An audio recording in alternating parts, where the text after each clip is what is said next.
Today, we need to free the United States from its own clutches so we can raise the federal minimum wage to $15 an hour. I'm talking about the U.S. Senate. Take a deep breath for a second and think about this crazy situation. This is the kind of tangle that makes people hate and distrust government. Raising the minimum wage is both right and extremely popular. Even the voters of Florida did it while voting to keep Trump in office. So the people's will is to do this, and the Democrats said that they would do it as part of President Biden's $1.9 trillion stimulus. Raising the minimum wage is stimulus. It is a powerful tool to move money from the rich and their companies, where it sits around in banks, to the poor, who need it and will spend it. But last night, the Senate parliamentarian, a lawyer named Elizabeth McDonough, she ruled that it would violate the rules of the Senate to increase the minimum wage in the stimulus. This is what she ruled. This is because the Democrats plan to pass the stimulus with just their own 51 votes under one of those old Senate rules written to evade filibusters of budget legislation. In other words, this is a rule. It's called the Byrd Rule that puts a loophole in another rule called the filibuster, the one that lets any senator talk legislation to death. The rule in question here, written by that notorious segregationist Robert Byrd from West Virginia, it's simple. Budget legislation must be about the budget, not about policy changes that have only incidental impact on the budget. Now, remember, the parliamentarian is an unelected official. Her job, and as an aside, because this is Femme Friday, McDonough is the first woman to serve as parliamentarian, so that's great.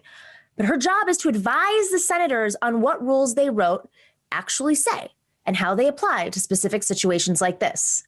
Being a good lawyer and a diligent parliamentarian, she told the Senate that their rules mean what it says, meaning like they wrote the rule and it means what it says, and that the minimum wage is not a budget measure and has to come out of the stimulus bill.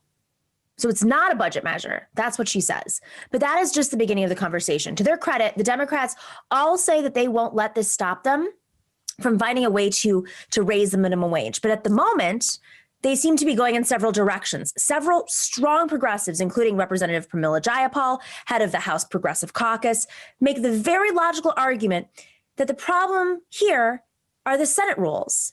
And at the root of all that is the filibuster. So if the rules are in the way of doing something that is important for working people, the obvious thing to do is change the rules. I agree entirely. But and this has nothing to do, I mean, I'm not happy to say it. It does not appear that the Democrats have the votes that they will need to change the filibuster, since two Democrats, Senator Joe Manchin and Kyrsten Sinema, told Mitch McConnell they wouldn't do it. Manchin would be unlikely even to vote for revision of the Byrd Rule, since he now holds Senator Byrd's West Virginia seat and showers his memory with love of him all the time.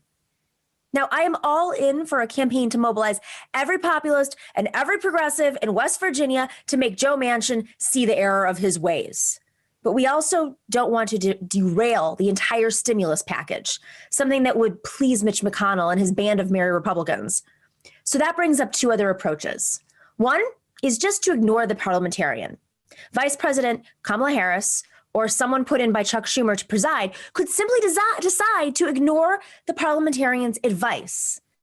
This is tempting, but again, the Democrats probably don't have the votes, unless maybe they can get the parliamentarian to rule that the chair can refuse a vote on the chair's ruling to ignore the parliamentarian.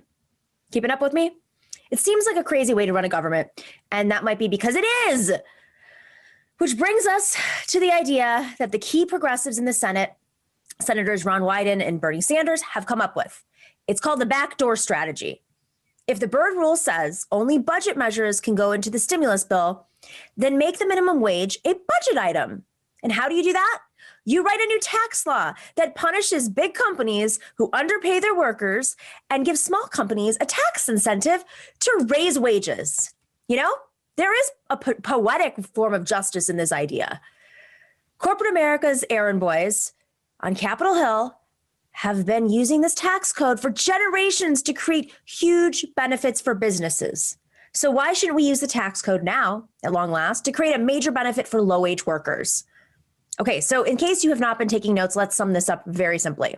I am 100% in favor of repealing the filibuster, or at least weakening the Byrd rule, so the minimum wage can be increased as part of the stimulus package. But if the Senate is too tangled in its own rules to do this, then by all means put a $15 minimum wage in the tax code and let the tax penalties and benefits roll out. Not only will low-wage workers get a raise, but we will have a great time watching corporate America squeal. Thanks for watching and listening to The Nomiki Show. But remember to click like and subscribe on YouTube, and please share on social media.